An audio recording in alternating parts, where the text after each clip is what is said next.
एक और बड़ी जंग। क्या दुनिया फिर से युद्ध के मुहाने पर खड़ी है?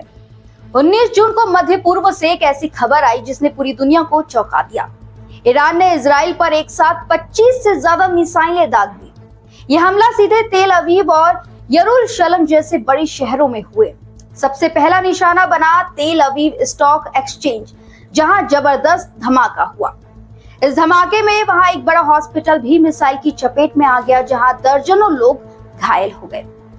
रात का अंधेरा और आसमान में उड़ती मिसाइलें, ये कोई फिल्म का सीन नहीं था, ये हकीकत थी। लेकिन क्या आपको पता है कि हमला क्यों हुआ? ईरान का ये सीधा जवाब था उन इजराइलो हमलों का जो पिछले कुछ दिनों में ईरानी मिलिट्री बेस और न्यूक्लियर साइट्स पर किए गए थे। लेकिन असर सिर्फ जंग तक सीमित नहीं रहा। तेल अवीव स्टॉक मार्केट, जिसने पिछले 6 महीनों में 40% की ग्रोथ दिखाई थी, वो अब खतरे में है।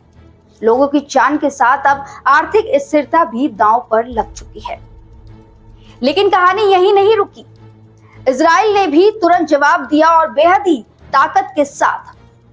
आईडीएफ यानी कि इजराइल डिफेंस फोर्स ने ईरान के कई बड़े सैन्य ठिकानों को निशाना बनाया। सबसे बड़ा टारगेट था अराक न्यूक्लियर रिएक्टर और तेहरान की हाई लेवल फैसिलिटीज।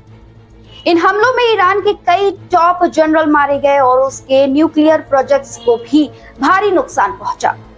अब अराक, तेहरान जैसे शहर अब रेड जोन में आ चुके हैं। धुएं, आग और तबाही के विजुअल्स ने पूरी दुनिया को डरा दिया है। अब तक दोनों देशों में दर्जनों नागरिक मारे जा चुके हैं और सैकड़ों जख्मी हैं। हर तरफ अब सिर्फ डर और बेचैनी है। यूएन, अमेरिका और ब्रिटेन जैसे देश शांति की अपील कर रहे हैं, लेकिन जमीनी हकीकत ये है कि अब ये लड़ाई सिर्फ शब्दों की नहीं रही है, ये जमीन पर चल रही है, असली जंग बन चुकी है। सबसे बड़ा सवाल, क्या ये तीसरे विश्व युद्ध की शुरुआत है या ये सिर्फ एक जवाबी हमला है? दुनिया की नजर अब मध्य पूर्व पर टिकी है और हर कोई बस यही दुआ कर रहा है कि कहीं बहुत देर ना हो जाए।